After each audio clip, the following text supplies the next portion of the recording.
I want you to get together. Hello everyone, and welcome to a new episode of the Nephilim Looks Like Clowns. I've been talking about this in my recent Truth or Therapy session, and I thought I'd bring it into an actual video for this series, but there seems to be a huge uptick right now in mainstream popular culture of the clown. It seems to be being discussed through numerous facets of society in a non-ironic or comedic way. And one example is this article here, which was released only on the 29th of March, so very recently, about the new clowncore aesthetic coming in through the fashion world. And now this article by Elle, I'm not going to read the whole thing in this video just to try and keep it short, but it's basically going through how many designers have been bringing this aesthetic through over the past 6 months to a year in different shows and runways. And here we have a pre-fall 2023 collection image here of this aesthetic coming through more and more into clothing. Things like oversized collars, these flower buttons on the front of things, harlequin patterns, frills, over-exaggerated features. And the article goes on to say this is mainly due to something of a countermeasure to the depressive nature of the past few years, with obviously the arrival of this particular virus here, and people coming out of all this just need to find a way to express themselves, you know what I mean, and have a bit of fun and bring some levity to an otherwise dark world that we've had to live in, which seems and sounds innocent enough, It says here, the world is scary right now, and I see the rise of clowncore as our desire to be silly and opulent and witty as things grow dark around us. We need to find joy somewhere, and I think putting on these clothes, this costume of a clown, gives us permission to be a character and express our own joy. And that sounds lovely on the surface, doesn't it? But when you look at it through the lens of my theory about this whole Nephilim having features that resemble clowns that we call today, when they were on the earth, and in the physical forms having features reminiscent of jesters, this doesn't seem so innocent anymore. This seems to me like it's an encouragement through the mainstream and sources like fashion to encourage people, everyday normal people, to dress like demons. As insane as that sounds on the surface, that seems to be what is going on here, and I just find it strange that this would even be considered a serious fashion choice.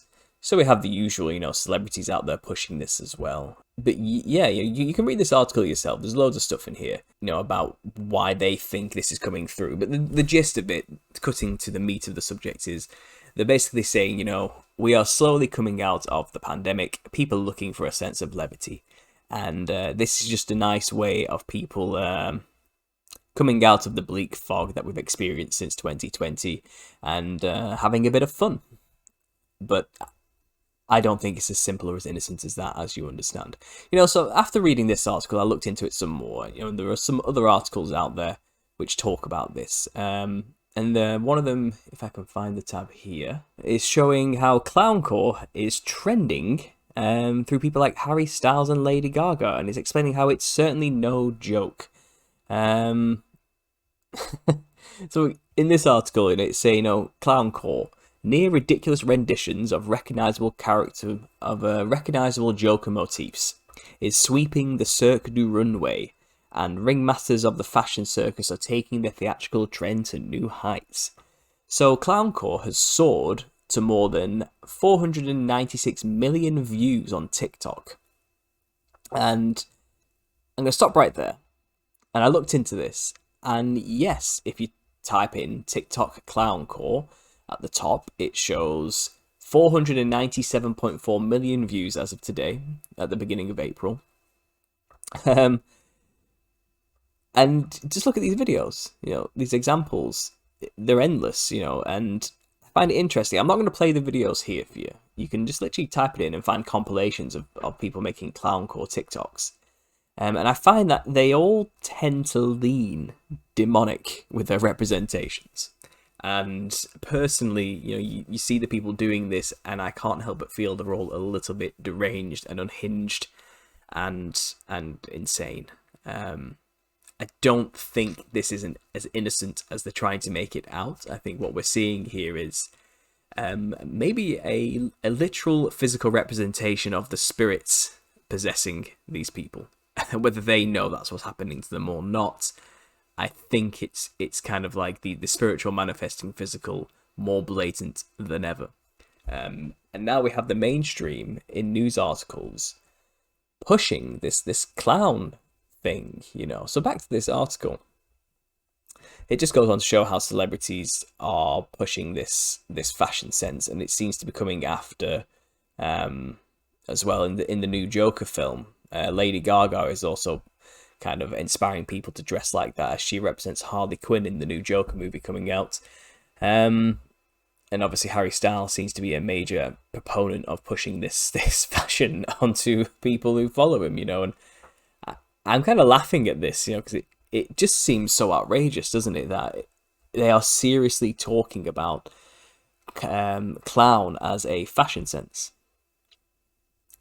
Dressing like a clown is a serious thing to do now, with oversized collars and polka dots and multicolours, and like a ringmaster here with the top hat. And I've made a whole video about the Hat Man and the ringmaster and its role in a circus as the leader, the ringleader of the clowns. So I do think the Hat Man entity, which haunts many people, is a high-ranking demon of some kind in the hierarchy of the military of these entities, and is the master over lesser demons, other Nephilim spirits, and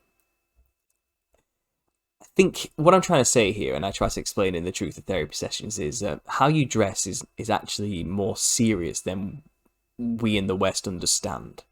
So there was a point in the Elle article here where it said that the clown aesthetic is more accessible than ever. To get the clown aesthetic without breaking the bank, all you need is an oversized detachable collar and at least one item of clothing with either polka dots, checks, or harlequin pattern. The larger the better. And I interpreted this as it's kind of like a worshipper of demons giving a step-by-step breakdown of how to evoke the spirits of the Nephilim to possess you. Now bear with me there. Let me explain this. Now, the act of putting on a costume in order to be inhabited by a spirit is an ancient practice. Okay, it's done in many cultures all around the world. And it's none so obvious then, let's say, in African traditional folk traditions. And many folk traditions all over the world. That seems to be the umbrella term they all come under when you search for individual nations and their folk traditions. They all have this practice where they try to evoke the ancestor spirits to inhabit their body. And they do this by wearing ritualistic traditional clothing that represents those entities. Okay, so here's an example. Bear in mind this saying first. Clothing with either polka dots or checks. And the bigger the better. And then we have images here of African cultures. Donning the polka dots as a way to evoke the ancestor spirits. In order to bring them into the ritual and adorn them with blessings of some kind, or powers, or whatever they want. The ritual is there to evoke the spirits. An ancestor spirit worship is certainly not a new ritual. It's not a new practice, and they do it through wearing these bizarre outfits to evoke the spirits. They know what they're doing. They're not ignorant to it. They know why they do this. Here we have the red hair. They know what their intentions are. I think people who live in the West, who are following this practice, here's the polka dot example again, they don't know what they're doing when they decide to dress like this. They don't understand that ignorance isn't going to save them in this respect. By wearing a particular item of clothing like this, you know, you are evoking the spirits to come into your body. They don't know what they're doing, but people in these cultures do know what they're doing and why they do it. And that's basically all it comes down to, you know. So I see the encouragement of this fashion sense coming through things like runways as a dangerous sign, to be honest. You know, that they are now encouraging people to dress this way, and it's been going through the younger generations by storm on TikTok. You know, you can read articles here how clowncore is becoming an obsession aesthetic. You know, these are dangerous signs, guys. This is something to pay attention to.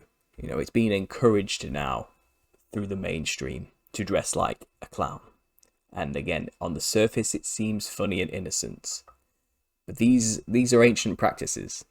This is nothing new under the sun. They're just not explaining why they're doing it as clearly as I am here. You know, here's another example of them dressing like the spirits they want to evoke. Quite jester-like, aren't they? You know, quite wild and bizarre. Feathered serpent-like beings with the black and white patterns on the legs here, and the hair and the feathers, the sun disk symbolism here. These were bizarre-looking, wild-looking entities, and the whole point of this ritualistic garb is to evoke them, you know, to mimic them. I mean, if we look at the Mudang shamans of South Korea that I mentioned earlier, you'll also see the same thing again. They wear this top hat. You know, this hat is a really common motif. They wear clownish, colourful clothing, and they are intentionally trying to bring the spirits here in order to commune with them and gain favours from them, for an advice, and you know, they want things from the spirits, and to attract them to the ritual, they dress like them. You know, and they know what they're doing. And again, here they are with the hat and the bright-coloured psychedelic clothing. And I think this is no different than, let's say, the ringleader at a circus directing all the clowns, as we saw, you know, with this aesthetic at the bottom of this article. It's the same thing, but in the West, we just don't seem to understand that that's the case. But it seems to be well understood in most folk traditional cultures. So that's one point I want to bring there, the rise of this clowncore aesthetic through fashion. And we may actually see it filtering down now into everyday normal peoples and into outlets soon. Don't be surprised if you see clownish looking clothing coming into just your typical store on the high street.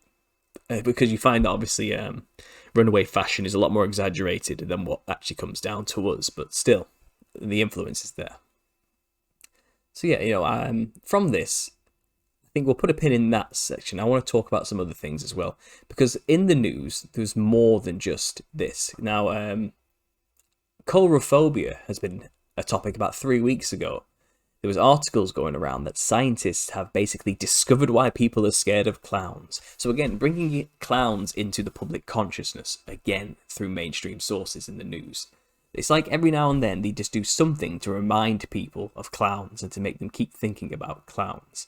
In those articles I showed you earlier, they were explaining how clowns seem to be just ingrained into people's minds since the clown sightings of 2016, and they never really left. And since those clown sightings, here we are, you know, 5-6 years later, it's now becoming a fashion sense because of it.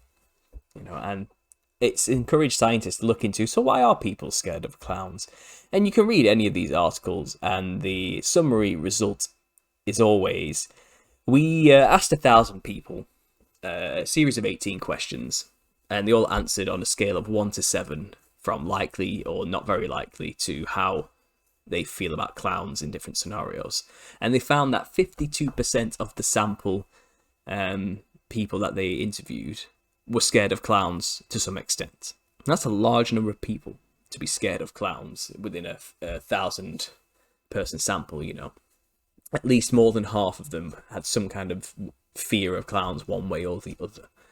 And then it goes on to explain that they think it's because But they, well, first of all, they explained they don't actually know, but the most common answer came down to they don't know what the person is thinking because of the makeup, because they have this exaggerated fake smile that's solid on the face and the features are hidden. It makes people distrust them because they don't know what the person's true intentions or emotions really are. And also, the uncanny valley came into the situation that those exaggerated features just leave an uneasy feeling in people's bodies when they see it. It's just something about it is just deeply ingrained into the psyche to be scared of it. So, I think, personally, we have a deep-rooted DNA level kind of fear of these entities that look like this, because in our ancient past we were terrorized by entities that had similar features, and it's just built into us. It's just naturally, but just like the fear of snakes is just naturally wired into people, because you should be scared of snakes. Snakes used to terrorize people as well. It's kind of, it's just there. It's in us. It's a consciousness issue. When we were open to nature and had very little protection against it, snakes were a major threat, and we have developed deep ingrained mechanisms to protect us from them, and that's fear. And I think that similar fear is ingrained into us of the clown aesthetic. But of course, they don't mention that in these articles. But they do make a point of bringing up the fear of clowns. Why? What is the point? Why even mention it? Surely it's just a silly thing people should be forgetting about, but no. The mainstream is insisting on bringing it into our consciousness regularly. So with this ramp up of clown-related news and media over the past month or so, what are we seeing here? Are we seeing a thinning of the veil of some kind? Are we seeing them trying to make us venerate the clowns like those in the TikTok phenomena of clowncore? Are we, in this veneration of dressing like them? Are they trying to encourage people to see clowns in a new way, in an interesting way, in a way that maybe worth worshipping? I mean, all the great artists of the world use the clown aesthetic, like David Bowie here. Why shouldn't you? They liked it, so why don't you like it?